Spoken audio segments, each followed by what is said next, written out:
and outrage over Trump's abuse of the pardon power, making a wave of pardons, not going through normal DOJ review and doling them out to allies. And now, reports of the White House flooded with pardon requests. It comes as Trump pardoned two people convicted in the Mueller investigation.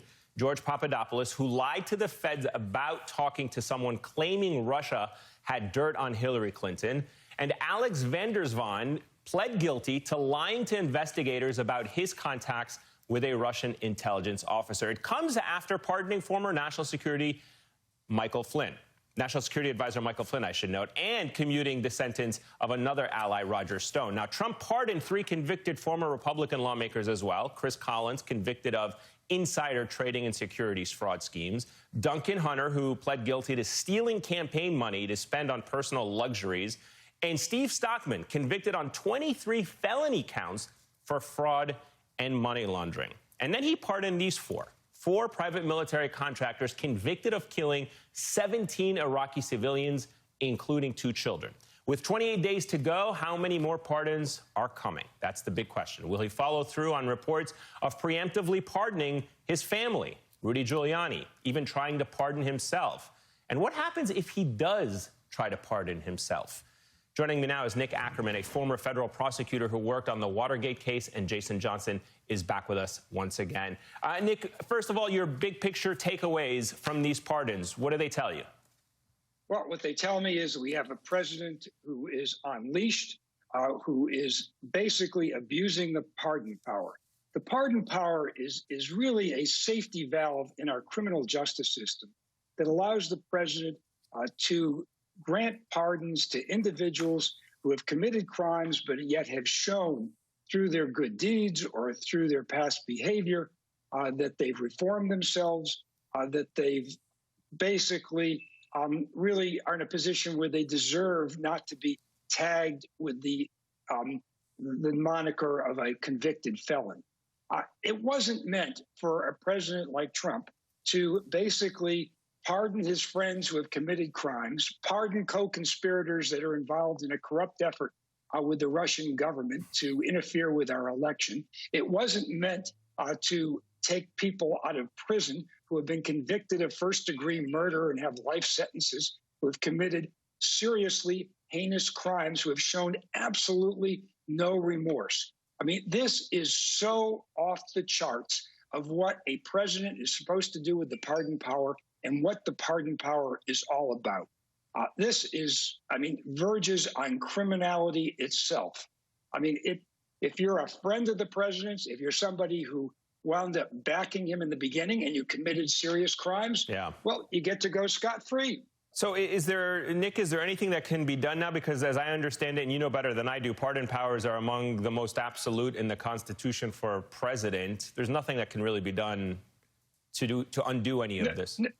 No, I don't think there is. Because it would be different if he was pardoning Paul Manafort, which I think is coming up fairly soon. Paul Manafort is clearly a co-conspirator. Paul Manafort was somebody that Donald Trump, during the course of his trial, actually held out the possibility that he would be pardoned if he hung tough. So there is a possibility that if he did pardon Paul Manafort, that could be challenged. But again, you have to have a Justice Department that's willing to take that challenge up on theories that have never been tested before. Keep in mind, though, the pardon power of the President of the United States does not extend to state crimes. Right. And individuals don't have to accept the pardon. The Supreme Court said that in 1915. But if they do accept it, they are basically confessing to guilt. So he can pardon some of these people, but if they wind up in state prosecutions, if I were the prosecutor, I'd be asking the judge to enter into evidence that pardon as evidence of consciousness of guilt. Interesting, a very important point there. Jason, let me read you something the Washington Post wrote about what's happening. Trump has told advisors that he wants to be liberal with pardons and plans to sign more before leaving office on January 20th, according to people familiar with the views. The White House has been flooded with requests from dozens of members of Congress, one senior administration official said, as well as lawyers, lobbyists, allies, and other supporters of the president. How concerning is this that we're in this stage where, and we should know there have been in the past controversial pardons of people close to a president, a fundraiser, I think, of, or donors or something like that. But this is on a whole other scale. Yeah, but we saw this with Chief Arpaio, right? We saw this with other people. I mean, this is normal for Donald Trump. And to put this into context, at the end of any administration, there are always requests for pardons. The person's leaving. Happened to Obama, happened with Bush. But what we're really seeing now is, Trump is in a big red suit. He's a mall Santa of pardons at this point. He's sitting there, and all of his friends are lining up and sitting on his lap and saying, what would you like for Christmas? Well, I can give you a pardon for this crime and this crime and this crime. And the problem with mall Santas is that, look, they're not doing anything honest, right? They're lying. They're expecting kids to give something back. It's a whole sort of sham process, and that's what we're seeing right now.